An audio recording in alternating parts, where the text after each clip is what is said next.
Nandiyan na siya sa baba. Kailangan taga-SMC, pero wala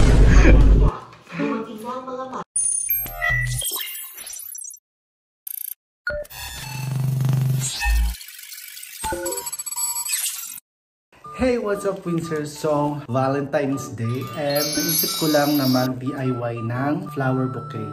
Simpleng flower bouquet lang. Gusto ko lang, trip ko lang. So, may materials na ako dito. Mamaya na. Anyway, baka magtaka kayo kung para saan nga ba to. Actually, syempre, para sa... Chabis. Para kay Mako. So, surprise naman natin. Simple lang talaga to. Hindi siya costly kapag binili. Costly! Basta mumurahin lang siya. Sakit pa din ng ano ko. Singaw. So, pasensya na kayo, medyo haggard kasi kakatapos lang ng work ko. Pagka-out ko, nagawa na agad tayo nito. So, wag na tayong patumpik-tumpik pa. Umpisahan na natin.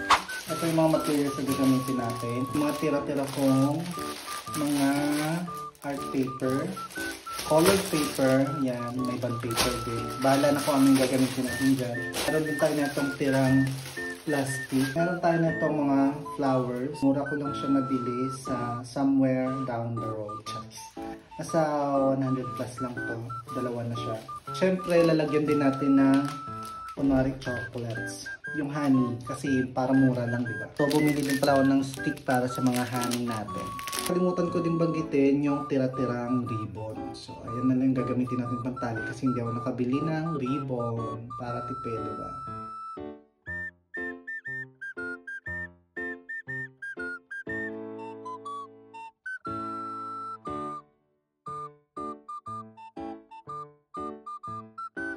So, ayan. Sa likod lang natin siya i-scotch tipan para makatayo. Anyway, yung bulaklak pala na binili ko, artificial po siya ha. Baka sabihin nyo fresh. Kaya mura lang yan kasi artificial. Tsaka sa bangketa ko lang binili.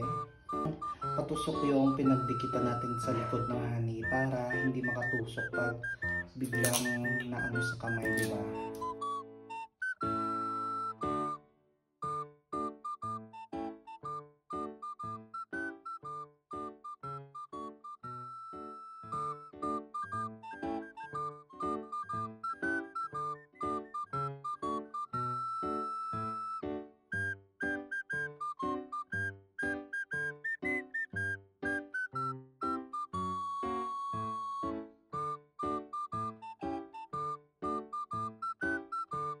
Okay, so pwede na to.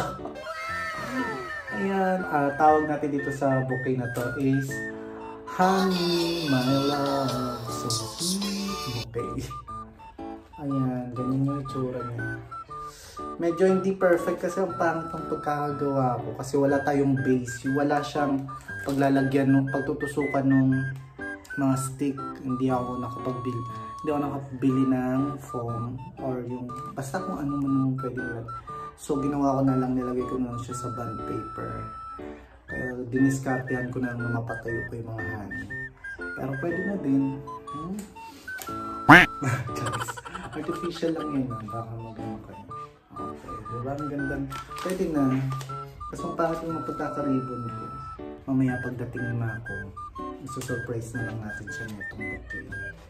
Panis. Ayan, okay na, pwede na. Hindi naman na siya malalaglag. Diba? Perfect. So, mamaya ulit, Twinsers. Pagdating niya, bibidyoan natin siya pag bibigay na natin yung bouquet. Para naman feel niyo yung Valentine's once in a while. Hindi, kahit pa flowers lang, pwede na yun. Kahit wala tayong pera, wala tayong pang-date, gano'n na lang. At least, nag-effort ako. Okay, let's go! So, ayan, Windsors, nandyan na siya sa baba. Kaya, ibababa ko ng camera, tapos mamaya ko na ibababa yung bouquet. Honey, my love, so sweet. Mag-workout muna ako saglit bago ko kunin para hindi siya magtakal-bataw ng video. Okay? Let's go. Ako palagi balikan man ang hirap luwang lahat. Ari ng isa sa pinakamalaking tahunan sa Barangay Binuwagan. Tulad ni Helen, nagsimula na rin si Mang Danilo noon sa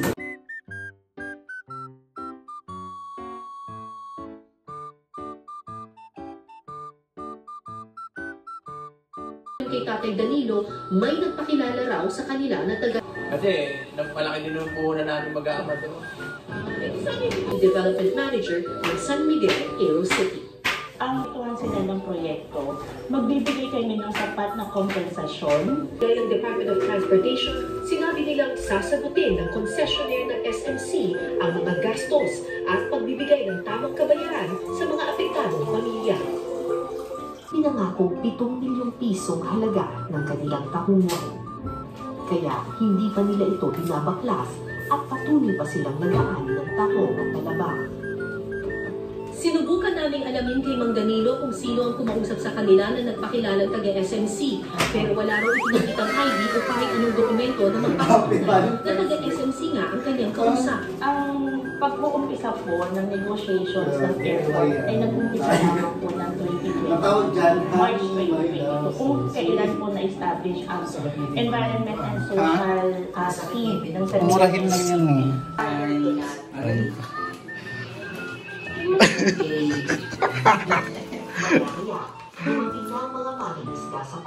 Hindi. Diba? Ang cute na ako no. Nahirapan gumawa niyan. May saan yung pagkagaan, pagkanugas yung tsura. Marami ng bata at magulang. Nagkaroon saan Sa base. So, ayan Winsers, Happy Valentine's Day! Happy Valentine's, Mako. I love you! Sabihin ko dyan. I love you too! Hiling na. Ulitin mo. Sakit ng ano ko, labi. I love you, Mako. I love you too. Parang di na ang tunay. Happy Valentine's everyone. Thank you for watching. Bye!